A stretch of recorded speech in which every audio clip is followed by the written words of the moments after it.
नमस्कार साथियों, बहुत बहुत स्वागत है आप सभी का हमारे YouTube चैनल हिंदी ज्ञान प्रकाश में। तो जैसा कि हम रिसर्च पढ़ रहे हैं और रिसर्च के अंतर्गत हमारी आज की जो यूनिट है वो हमारी 5वीं यूनिट होगी। 5वीं यूनिट यानी मैथमेटिकल रीजनिंग, जिसको हिंदी में क्या कहते हैं, गणितीय तर्क शक्ति। और आज की जो हमारी यूनिट है वो बहुत शानदार तरीके से मैं आपको पढ़ाने वाली हूँ, क्योंकि इसमें सम्स आते हैं। जो हमारे 5 क्वेश्चन आते हैं उसमें 10 नंबर बनते हैं आपके, तो वो 10 नंबर आपके बिल्कुल सही कर देने हैं आपने। क्यों? क्योंकि इसको समझना होता है, इसको रटना नहीं होता है। इसमें कोई आपको हेडिंग्स और ये टाइटल टॉपिक्स ये आपको रटने नहीं होते हैं, इसको सम्स को समझना होता है। कुछ फॉर्मूले होते हैं जिससे आपके लिए मैं इतनी इजी ट्रिक में आपको समझाने वाली हूँ। और डिफरेंट तरह के जो आपके 5 क्वेश्चन आते हैं वो सारे क्वेश्चंस इसी तरह के मैं आपके लिए लेकर आई हूँ, ताकि एग्जाम में जो आपके क्वेश्चंस बनने वाले हैं उसको आप इजी से सॉल्व कर पाएँ। तो मेरी कोशिश पूरी यही है कि आपके यूजीसी नेट में जो भी क्वेश्चंस आने वाले हैं उनको आप अच्छे से क्लियर कर पाएँ, सॉल्व कर पाएँ। तो इसीलिए मैं आपकी मैथमेटिकल रीजनिंग यानी यूनिट 5 आपके लिए लेकर आई हूँ। एक एक यूनिट को मैं बहुत शानदार तरीके से पढ़ाने वाली हूँ।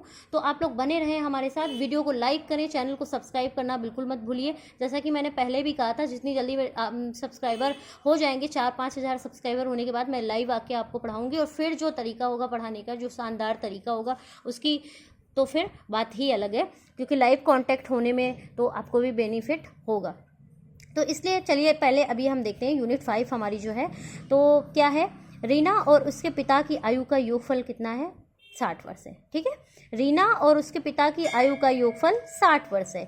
और उनकी आयु के बीच का जो अंतर है वो कितने वर्ष का है? 36 वर्ष का है। एक बार फिर से पढ़िए, रीना और उसके पिता की आयु का योगफल, मतलब रीना और उनके पिता की जो कुल योग है, आयु का कुल योगफल है वो कितना है? 60 वर्ष है। ठीक है, उनकी आयु के बीच का अंतर 36 वर्ष है।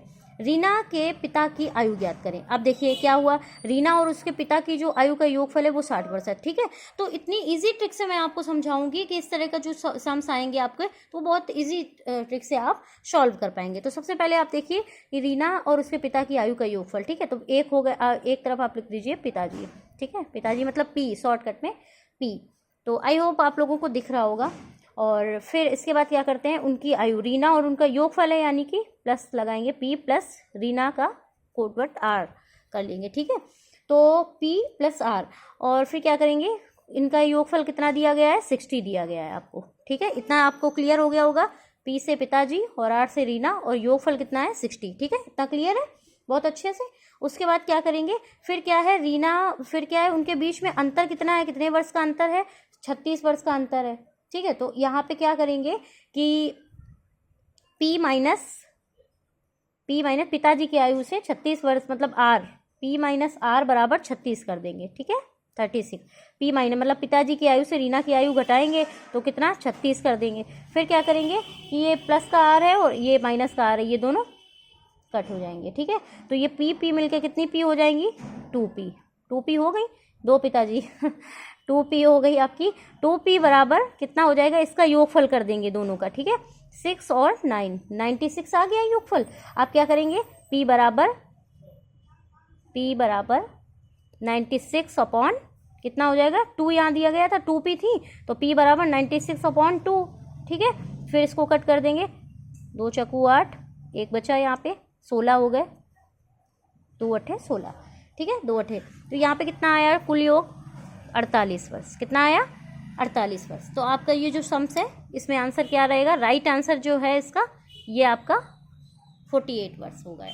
ठीक है, तो आई होप आपको बहुत अच्छे से समझ में आ गया होगा कि रीना और उसके पिता की आयु का योगफल हो गया 60। ठीक है, पिताजी मैंने ये कोड वर्ड में लिख दिया, P से पिताजी और R से रीना। ठीक है, अब उनके आयु का बीच का जो अंतर है वो कितना है? 36 वर्ष, यानी माइनस करेंगे, P से R को माइनस करेंगे 36।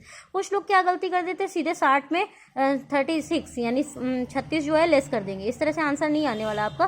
तो इसका क्या तरीका है, P माइनस R, मतलब पिताजी से रीना की आयु माइनस, फिर उसके बाद कितना अंतर है? 36 वर्ष का। तो फिर इसमें योगफल होगा इसका 60 और 36 को जोड़ देंगे और इधर 2P हो जाएगा, R माइनस का R प्लस का R कट जाता है। उसके बाद फिर 2P हो गया, 2P बराबर 96। उसके बाद आपका P और 96 अपॉन 2 और कट जाएगा, तो कितना आएगा? 48 वर्ष। तो इतना आपका क्लियर हो गया। तो इस तरह के जो भी आपके सवाल बनने हैं तो ये शॉर्ट ट्रिक है आपके लिए, बेस्ट ट्रिक है बल्कि। और तो इससे आप जो है इजीली आप क्वेश्चंस को जो है क्वेश्चंस को हल कर पाएंगे, सॉल्व कर पाएंगे। ठीक है, उसके बाद नेक्स्ट हमारा जो क्वेश्चन है वो है, एक माँ ने अपने बेटे से कहा कि जब तुम पैदा हुए थे तो मेरी आयु तुम्हारी वर्तमान आयु के बराबर थी। इसी तरह के क्वेश्चन आते हैं। एक माँ ने अपने बेटे से कहा जब तुम पैदा हुए थे तो मेरी आयु तुम्हारी आयु के बराबर थी। मतलब जब तुम पैदा हुए थे तब मेरी आयु जो थी, जो आज तुम्हारी आयु है जितनी, जब तुम पैदा हुए थे तब मेरी आयु तुम्हारी आयु के बराबर थी। ठीक है, आज जितनी तुम्हारी आयु है जब तुम पैदा हुए थे तब मेरी आयु उतनी थी। ठीक है, यदि 5 वर्ष पहले बेटे की आयु 16 वर्ष थी तो माँ की आयु ज्ञात करें। ठीक है, तो माँ की आयु ज्ञात करें। तो ये हुआ। अब मान लीजिए कि बेटे की आयु जो है वो कितनी है, एक तरफ आप लिख लेंगे यहाँ पे माँ और एक तरफ लिख लेंगे आप बेटा। ठीक है, अब माँ की आयु कितनी होगी, बेटा की आयु मान लीजिए आप x वर्ष है। ठीक है, और इधर क्या है 16 वर्ष है इस समय, 5 वर्ष पहले पूछ रहा है तो 16 + 5 कर दीजिए। अभी मैं आपको समझाती हूँ, पहले इधर समझिए आप। बेटे की आयु हो गई मान लीजिए x वर्ष, माँ की आयु कितनी हो गई x + x, यानी कि 5 वर्ष पहले की बात हो रही है। मतलब तब आज माँ की आयु, आज बेटा की आयु x वर्ष है, उसकी दुगनी है ना, माँ की आयु से दुगनी, x + x, यानी कितना हो गया माँ की आयु 2x हो गया, है ना। बेटे की आयु माँ की आयु बेटे की आयु से दुगनी है तो 2x हो गई माँ की आयु, और बेटे की आयु x मान लीजिए आप। ठीक है, तो यहाँ पे क्या होगा x। अब इधर देखिए, आप इधर आ जाइए सम्स पे, यहाँ 16 दिया हुआ है। बेटे की आयु 5 वर्ष पहले, यदि 5 वर्ष पहले बेटे की आयु 16 वर्ष थी तो आज वर्तमान समय में बेटे की आयु कितनी हुई, 16 और में 5 जोड़ देंगे, कितने आ जाएंगे आपके 21 हो जाएंगे। वर्तमान समय में बेटे की आयु कितनी है, माँ की आयु पूछा है ना वर्तमान समय में, तो अभी बेटे की आयु निकालनी है। तो 5 वर्ष पहले बेटे की आयु 16 वर्ष थी, तो 16 में 5 जोड़ेंगे 21 वर्ष। तो वर्तमान समय में बेटे की आयु कितनी है, 21 वर्ष हुई ना वर्तमान समय में बेटे की आयु। तो यहाँ पे आपको कैसे करना है, 21 वर्ष बेटे की आयु मान लीजिए, यहाँ इक्वल ऐसे समझिए 21 वर्ष बेटे की आयु, फिर आप उसकी दुगनी मतलब 2x। ठीक है, तो x बराबर आपकी वैल्यू क्या आ गई, वर्तमान समय में बेटे की आयु 21 है, मान लीजिए 21 वर्ष हो गई। ठीक है, तो 21 वर्ष में अब आप क्या करेंगे, यहाँ पे ऐसे आप साफ साफ समझ लीजिए 2x बराबर 2 × 21। ठीक है, आपका इस तरह से आ गया, यानी x बराबर, अब आप यहाँ 2 हटा दीजिए, x बराबर 2 × 21। मतलब ये जो 2x आपने लिखा था तो इसको बेटे की आयु 21 वर्ष निकली, 21 का गुणा 2 में करेंगे क्योंकि माँ की आयु निकालनी है। तो 21 x बराबर 2 × 21, यानी माँ की आयु दुगनी है तो 21 से दुगना कर देंगे तो आपका कितना आ गया 42 वर्ष। x बराबर 42 वर्ष। तो आपका ये राइट आंसर जो होगा वो पहला वाला होगा। आप फिर एक बार समझ लीजिए, नहीं समझ में आ रहा है आपको तो एक माँ ने अपने बेटे से, जो जैसा कि माँ की आयु है आप x वर्ष मान लीजिए। ठीक है, बेटे की आयु x वर्ष मान लीजिए आप। ठीक है, माँ की आयु 2x मान लीजिए क्योंकि बेटे की आयु से माँ की आयु जो है दोगुनी है, तो दोगुनी मतलब 2x मान लीजिए। ठीक है, इतना क्लियर है। फिर वर्तमान समय में बेटे की आयु निकालनी है तो 5 वर्ष पहले बेटे की आयु 16 वर्ष थी तो आज कितनी होगी, 16 में 5 जोड़ देंगे 21 हो गया। ठीक है, 21 आ गया। अब बेटे की आयु से माँ की आयु दोगुनी है तो यानी 21 × 2 बराबर 42 वर्ष आ गया, है ना। बहुत इजी ट्रिक है और बहुत अच्छे से आपको समझ में भी आ रहा होगा। तो ये आपका जो है सेकंड क्वेश्चन आपका कंप्लीट हो गया। ठीक है, अब आपका थर्ड क्वेश्चन है। थर्ड क्वेश्चन ये थोड़ा सा मिस्टेक हो गया, इसको छोड़ दीजिए आप। और ये 4th नंबर देखिए आप, 4 बक्सों का वजन क्रमशः 30, 40, 50 और 100 किलोग्राम है। ठीक है, बहुत ध्यान से आप समझिए, सम्स को पहले बहुत ध्यान से पढ़ना होता है। ठीक है, जब आप बहुत अच्छे से पढ़ लेंगे तभी चीज़ें जो है माइंड में आपके सेट हो जाएंगी, तभी आप क्वेश्चन राइट दे पाएंगे। ठीक है, सबसे पहले आप सम्स को अच्छे से पढ़िए क्या पूछ रहा है। तो 4 बक्सों का वजन क्रमशः 30, 40, 50 और 100 किलोग्राम। 4 बक्से हो गए क्रमशः, एक का वजन 30 किलोग्राम, एक का 40, एक का 50 किलोग्राम, एक का 100 किलोग्राम। फिर निम्नलिखित में से बक्सों में से किसी भी संयोजन के कुल वजन किलोग्राम में से कौन सा नहीं हो सकता। अब देखिए प्रश्न क्या पूछ रहा है, निम्नलिखित में से बक्सों के किसी भी संयोजन, मतलब इनको आपस में मिलाने से कौन सा वजन नहीं हो सकता। 4 ऑप्शन, जो पहले आपको ऑप्शन देखने 190, 180, 160, 140। ठीक है, तो इनमें से कौन सा संयोजन, मतलब इनका वजन मिलाने से कौन सा संयोजन नहीं बन रहा है। ठीक है। क्रमशः ये दूसरों को आपस में मिलाने से, वजन करने से कौन सा संयोजन नहीं बन रहा है ना। और यदि एक संयोजन से क्रमशः एक ही बार प्रयोग मिलाया जा सकता है। और एक चीज़ और है कि एक बार आप जो जोड़ दिया, जैसे कि अभी मैं आपको बताती हूँ पूरी ट्रिक से, एक बार आपने जो जिसमें ऐड कर दिया उसको दोबारा उसमें ऐड नहीं करना है, मतलब संयोजन नहीं करना है। जैसे कि अब आप देखिए कि इसमें कौन नहीं बन रहा है, पहले आप उसको पकड़िए, ठीक है। तो जैसे कि 190 में आप आपस में इनका संयोजन करिए, बन जाता है क्या 100। इस तरह से मिलाइए आप 190। जैसे 190 का कैसे बनता है, 100 + 50 + 40, ठीक है। 40 भी है इसमें, 50 भी हो, बराबर 190 आ गया। तो ये तो हो गया, ये तो होगा नहीं राइट आंसर, ठीक है। अब 180 कैसे बनेगा आपका, 100 + 50 + 30, ये आपका 180 आ गया। तो ये भी नहीं हो सकता आपका। अब 160 तो भाई किसी भी हालत में नहीं बन रहा है। 160 क्यों नहीं बन रहा है, क्योंकि आपका ये थर्ड नंबर है, सी नंबर, इसमें 160 तो आपका बन ही नहीं रहा है। 100 में 50 जोड़ेंगे तो 150 हो जाएगा, 100 में 40 जोड़ेंगे तो 140 हो जाएगा, 100 में 30 जोड़ेंगे 130 हो जाएगा। 160 कहीं नहीं बन रहा ना, तो राइट आंसर आपका क्या होगा, 160 ही होगा।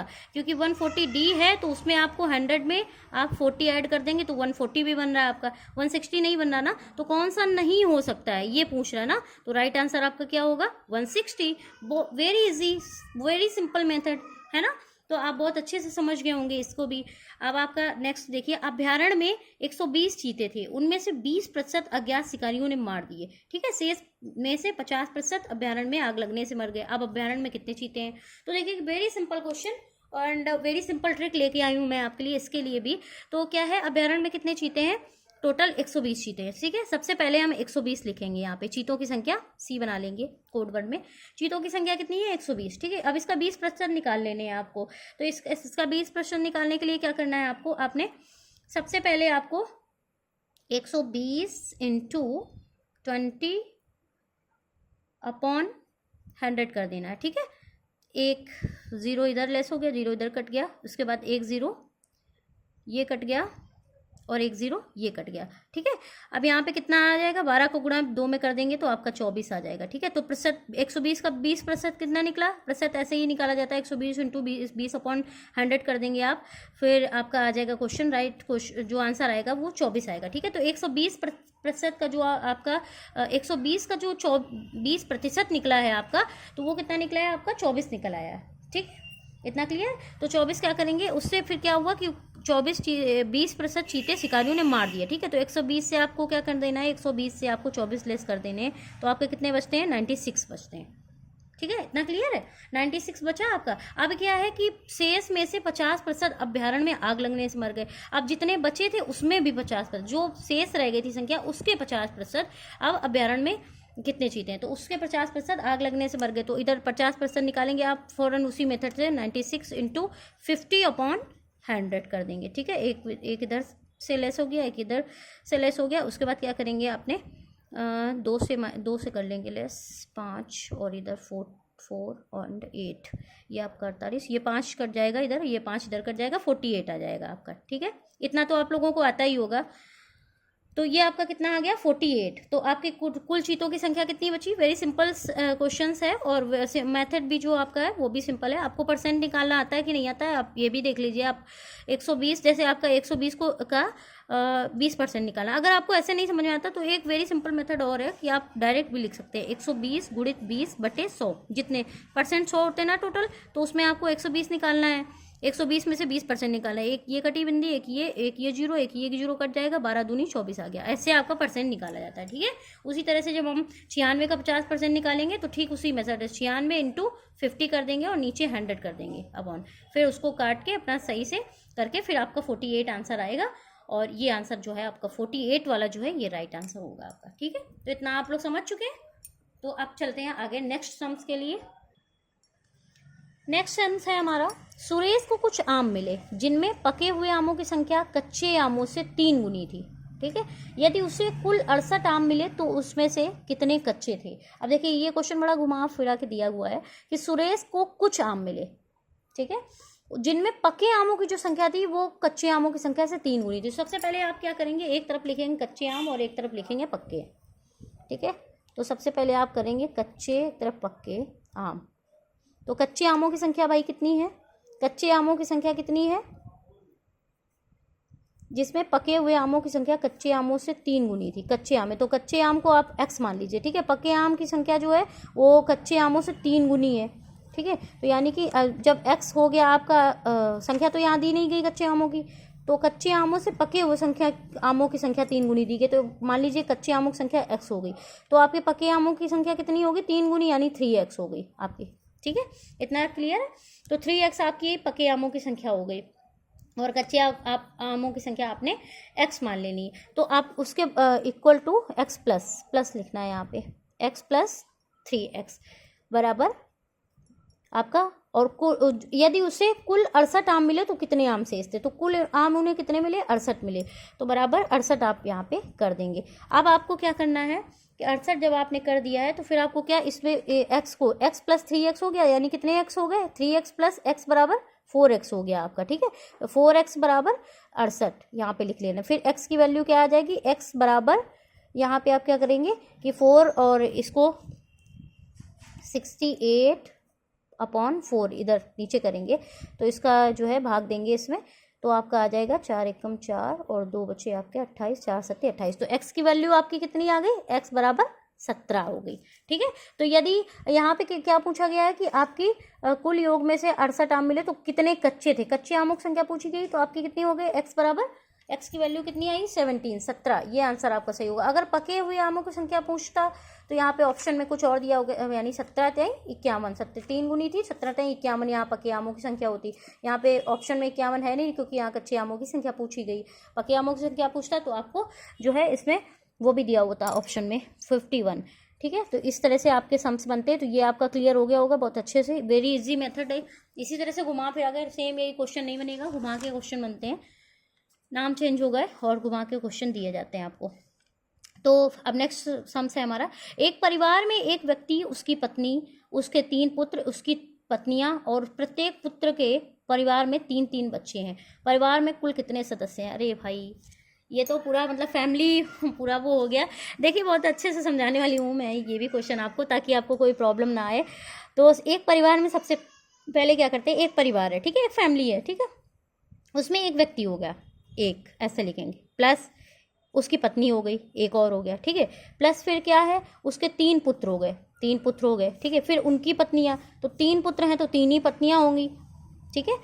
अब प्लस हो गया, फिर उनके प्रत्येक पुत्र के परिवार में 3-3 बच्चे हैं। अब जैसे 3 परिवार हैं, 3 पत्नियां 3 पुत्र हैं, तो 3-3 बच्चे हैं प्रत्येक परिवार में, ठीक है। तो जब हर परिवार में 3-3 बच्चे हैं, यानी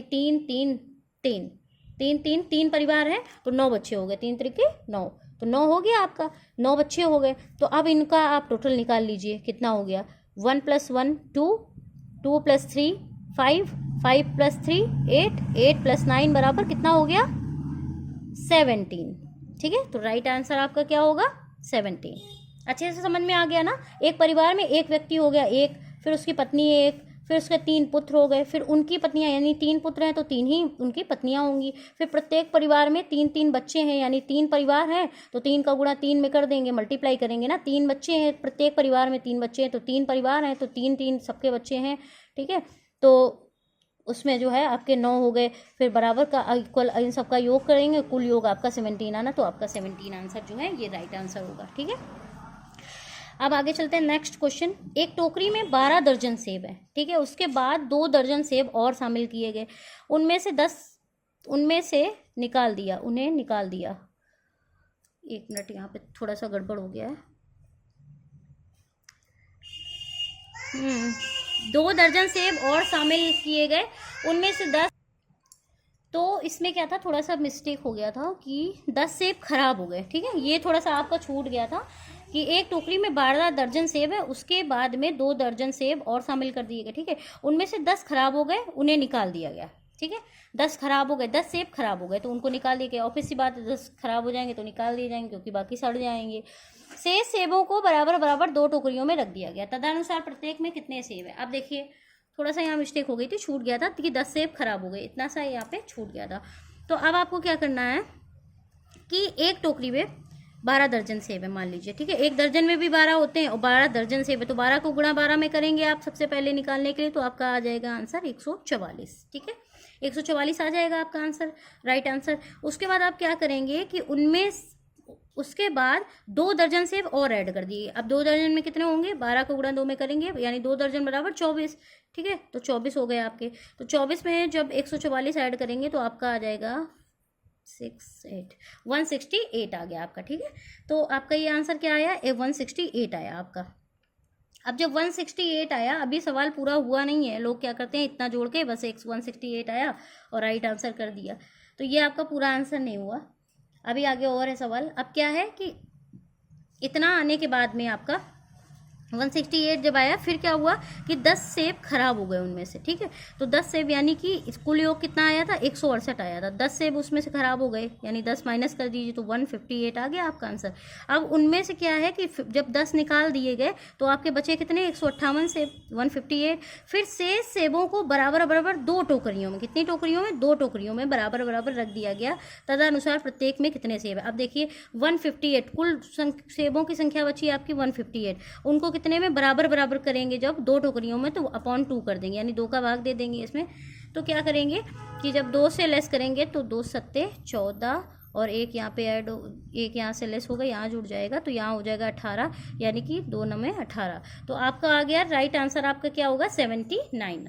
राइट आंसर जो आपका होगा वो 79 ही होगा। तो यहाँ ऑप्शन में दिया गया है 79, तो आपका राइट आंसर जो होगा वो आपका 79 हो जाना, ठीक है। तो इसका आपका आंसर 79 हो गया। अब आपको क्या करना है, एक पुस्तक के 300 पृष्ठ हैं, ठीक है। एक पुस्तक के 300 पृष्ठ हैं, प्रत्येक पृष्ठ पर 10-10 शब्दों की 20 पंक्तियां हैं। पुस्तक में कुल कितने शब्द हैं, तो पुस्तक में कुल कितने शब्द हैं, एक सेकंड, इन सब का ऑप्शन जो है आपका, ये आंसर में जो ऑप्शन दिए गए थे वो थोड़ा सेम हो गए थे, तो उसके लिए मैं आप सबसे माफ़ी चाहूँगी। एक पुस्तक में 300 पृष्ठ हैं, ठीक है। फिर उसमें क्या है, प्रत्येक पृष्ठ पर 10-10 शब्दों की 20 पंक्तियाँ हैं। पुस्तक में कुल कितने शब्द हैं, तो देखिए इसको कैसे आप हल करने वाले हैं। इसको भी आप क्या करेंगे, मल्टीपल करेंगे। सबसे पहले एक पुस्तक में मान लीजिए कोई पुस्तक है, ठीक है, उसमें कुल कितने पेज हैं, 300 पेज है, पृष्ठ हैं, ठीक है। प्रत्येक पृष्ठ पर 10-10 शब्दों की 20 पंक्तियां हैं। तो सबसे पहले आप क्या करेंगे, 10 को गुणा 20 में करेंगे, ठीक है। 10-10 शब्दों की 20 पंक्तियां हैं ना, तो 10 गुणित 20 करेंगे। सबसे पहले आप कितना योग आया आपका 200, ठीक है, 200 योग आ गया। 10 का गुणा 20 में करेंगे, 10 शब्दों की पंक्तियां हैं, 20 पंक्तियां हैं, तो 10 शब्दों की 20 पंक्तियां प्रत्येक पेज पर। तो पहले एक पेज का योग निकालेंगे, यानी 10 गुणित 20 करेंगे तो आपका 200 आ जाएगा। फिर आपको क्या करना है, 200 में 300 का गुणा कर देना है, ठीक है।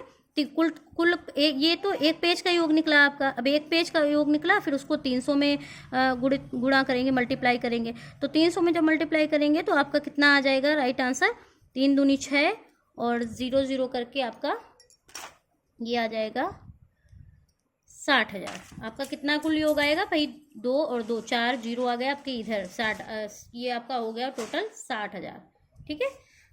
तो कुल योग जो आपका आएगा वो 60,000 आएगा आपका। तो ये जो है आपका इस राइट आंसर होगा 60,000 आपका योग आएगा। 10 छात्रों का एक समूह आपस में एक दूसरे से हाथ मिलाते हैं, ठीक है। 10 छात्रों का एक समूह है जो आपस में एक दूसरे से हाथ मिलाते हैं, कुल कितनी बार हाथ मिलाए गए, ठीक है। अब ये देखिए, ये क्वेश्चन आपने बहुत आता है, क्वेश्चन पेपर में ये क्वेश्चन बहुत बनता है घुमा फिरा के, कि 10 छात्र हैं, मान लीजिए किसी कोई एक समूह है जिसमें 10 छात्र हैं, आपस में एक दूसरे से हाथ मिलाते हैं, तो कुल बार कितनी बार हाथ मिलाए गए। तो इसके लिए एक फॉर्मूला होता है आपका, वो मैं आपको बताने वाली हूँ, n इंटू n-1 अपॉन 2, ठीक है। ये आपका फॉर्मूला हो गया। तो यहाँ n की वैल्यू कितनी हो गई, n आप कितना को मान लीजिए, 10 को मान लीजिए। 10 छात्र हैं आपके, छात्रों की संख्या कितनी है 10 इंटू, यानी n-1, यहाँ इंटू लगा दिया मैंने, इंटू ये होगा ब्रैकेट में, ये 10 इंटू फिर n अपॉन 1, यानी कि 10 इंटू n की वैल्यू कितनी है 9 - 1, ठीक है, 9 - 1 अपॉन 2। तो 10 इंटू 9 अपॉन 2। अब क्या होगा कि आपका ये जो 2 और 2 को 5 से काट, 10 को 10 से काट देंगे तो 5 आपका ये यहाँ पे आएगा, और 5 का गुणा 9 में कर देंगे, 5 का गुणा 9 में कर देंगे, आपका जो राइट आंसर आएगा 5 का गुणा 9 में करेंगे तो आपका 45 आ जाएगा। ठीक है, 5 9 45, तो आपका 45 जो है आपका राइट आंसर होगा। तो ये जो है आपका आंसर राइट होगा, आपका आंसर। ठीक है, 45 आपका आंसर राइट होगा। तो ये आप फॉर्मूला याद रखें, n इंटू एन माइनस 1/2। इसके लिए एक फॉर्मूला होता है, ये आपको याद रखना है। अब नेक्स्ट आपके 2 सम्स और हैं, वो 2 सम्स आप और समझ लीजिए, वो भी बहुत इंपॉर्टेंट है। फिर आगे मैं आपको नेक्स्ट क्वेश्चन है आपका, एक कछुआ 4 घंटे में 1 किलोमीटर चलता है। ठीक है, तो प्रत्येक किलोमीटर के बाद वह 20 मिनट विश्राम करता है। यह बताइए कि 3.5 किलोमीटर यानी 3.5 किलोमीटर की दूरी तय करने में उसे कितना समय लगेगा। आप देखिए ये कितना अच्छा क्वेश्चन है आपका, और इससे ये जो दूरी तय करने वाला ये क्वेश्चन आपका, इसमें से एक क्वेश्चन यूजीसी नेट में जरूर बनता है। ठीक है, तो ये आपका मोस्ट इंपॉर्टेंट क्वेश्चन है, इसे हाईलाइट कर लीजिए आप लोग कि किस तरह से इसमें क्वेश्चन बनते हैं। तो एक कछुआ, मान लीजिए एक कछुआ है, वो 4 घंटे में, तो 4 घंटे में 1 किलोमीटर की दूरी, तो यहाँ आवर्स दिए गए हैं और किलोमीटर दिया गया। तो सबसे पहले आप यहाँ क्या करेंगे, किलोमीटर लिखेंगे, एक तरफ आप आवर्स लिख लेंगे। ठीक है, सब एक तरफ आप किलोमीटर लिख लेंगे और एक तरफ आप आवर्स लिख लेंगे। फिर क्या करना है आपको कि 4 घंटे में 1 किलोमीटर की दूरी तय करता है। प्रत्येक किलोमीटर के बाद, मतलब 1 किलोमीटर के बाद वह 20 मिनट विश्राम करता है। ठीक है, तो 4 घंटे में 1 किलोमीटर चलता है वह। ठीक है, 4 घंटे में 1 किलोमीटर चलता है, तो उसको क्या करना है, आपने कैसे लिखना है कि 4 घंटे, घंटे कितने लिखने हैं, 4 घंटे में 1 किलोमीटर का टाइम कितना लिखना है आपको, 4 घंटे। ठीक है, 4 घंटे, और प्रत्येक 1 किलोमीटर चलने के बाद वो 20 मिनट विश्राम करता है, तो 4 घंटे 20 मिनट लगे। मतलब 1 किलोमीटर की, इधर आप किलोमीटर लिखिए, 1 किलोमीटर चलने में उसको कितना समय लगता है, 4 घंटे 20 मिनट, क्योंकि 1 घंटे के बाद वो 20 मिनट का विश्राम भी करता है। तो ये 4 घंटे 20 मिनट का समय लगा।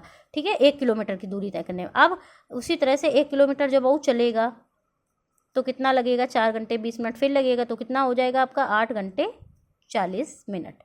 ठीक है, 8 घंटे 40 मिनट हो गया। फिर 1 किलोमीटर जब और चलेगा तो आपका कितना समय हो गया, 12 घंटे, और 20 मिनट और जोड़ेंगे, 4 घंटे 20 मिनट, तो यानी पूरे 13 घंटे हो गए आपके। कितने हो गए, 13 आवर्स हो गए आपके, 13 घंटे हो गए। अब कितना चलना है, 3 किलोमीटर चल चुका है, 1 किलोमीटर 1 किलोमीटर 1 किलोमीटर, फिर आपका 3.5 यानी कि 3.5 किलोमीटर चलना, तो पूरा 1 किलोमीटर नहीं चलना है ना, तो 1/2 किलोमीटर चलना है, तो कितना समय लगेगा, उसका आधा लगेगा, 4 का आधा, यानी 2 घंटे का समय लगेगा। अब कहना भाई 2 घंटे 10 मिनट क्यों नहीं आया मैम, तो 2 घंटे 10 मिनट वो विश्राम इसलिए क्योंकि अब तो वो पूरी अपनी जहाँ पे उसको पहुँचना है मंजिल पे, तो वो वहाँ जाके अपना आराम से विश्राम करेगा जाके। ठीक है, तो यहाँ 2 घंटे का समय, टोटल कितने घंटे का समय लगा उसका, 13 घंटे और 2 घंटे, 13 में 2 जोड़ लेंगे आप तो कितने हो जाएंगे, 15 घंटे। कितने हो जाएंगे, 15 घंटे का समय लगा, 15 आवर्स। ये आपका जो हो गया 15 आवर्स का समय जो है, इतना समय, ये आपका राइट आंसर होगा, 15 आवर्स का समय लगा। ठीक है, तो ये भी आपको समझ में आ गया होगा, दूरी और किलोमीटर और वो इस तरह से। ठीक है, तो ये आपका, ये सिंपल ट्रिक से मैंने समझा दिया है। अब आपका जो नेक्स्ट क्वेश्चन है, लास्ट क्वेश्चन है, दिनेश गाड़ी के डिब्बे में यात्रा कर रहा था, वहाँ एक पुरुष था और 5 महिलाओं से मिला। ठीक है, हर महिलाओं के बाहों में एक एक बच्चा था। फिर से वो वही वाला फैमिलियर जो है क्वेश्चन आ गया आपका, डिब्बे में कुल कितने व्यक्ति थे। तो ठीक है, सबसे पहले दिनेश गाड़ी में, तो दिनेश को लोग भूल जाते हैं, कैसे, गाड़ी में दिनेश भी है, यहीं से गलती हो जाती है। सबसे पहले ये कौन है, दिनेश है। ठीक है, 1 प्लस गाड़ी के डिब्बे में यात्रा कर रहा है दिनेश डिब्बे में गाड़ी के डिब्बे में यात्रा कर रहा है। फिर कौन है, वहाँ एक पुरुष है। ठीक है, तो पहले दिनेश हो गया, 1 प्लस एक पुरुष हो गया 1, और 5 महिलाएं हो गई। ठीक है, 1 + 5। ठीक है, तो 5 महिलाएं होंगी। फिर हर महिला की बाहों में एक बच्चा था, यानी कि 5 महिलाएं तो 5 बच्चे भी होंगे। ठीक है, 5 महिलाएं यानी हर महिला के बाहों में एक एक बच्चा है, तो 5 बच्चे भी हो गए। तो क्वेश्चन कितना, आंसर आपका कितना आएगा, राइट आंसर की मतलब डिब्बे में कुल कितने व्यक्ति थे, तो 1 और 1 2, 2 और 5 7, 7 और 5 12, यानी 12। ये राइट आंसर आपका जो होगा ये 12 होगा। ठीक है, क्लियर है, तो ये आपका जो राइट आंसर है वो 12 होगा। तो ये आपका आंसर जो है 12 निकल के आ गया। तो इस तरह से आपके यूजीसी नेट में जो क्वेश्चंस आते हैं, तो इसी तरह के सम्स आते हैं, और जिसमें जो है इजी ट्रिक से मैंने आपको समझा दिए हैं काफ़ी सारे क्वेश्चन घुमा फिरा के देते हैं। तो मैंने फिलहाल जिस तरह से क्वेश्चन आते हैं यूजीसी नेट में आपके 5th इकाई में, वो मैंने आपको बता दिए हैं। तो अगर वीडियो आपको अच्छा लगे तो वीडियो को लाइक करें, चैनल को सब्सक्राइब करें और शेयर करना तो बिल्कुल भी मत भूलिए। ठीक है, तो ये जो आपकी 5वीं इकाई है ये बहुत शानदार तरह से मैंने आपको बता दी है, बहुत इजी ट्रिक से, बहुत सिंपल मेथड से। तो आगे जो आपकी 6 यूनिट है, यूनिट 6 है, वो भी मैं आपकी जल्दी कवर करा दूंगी।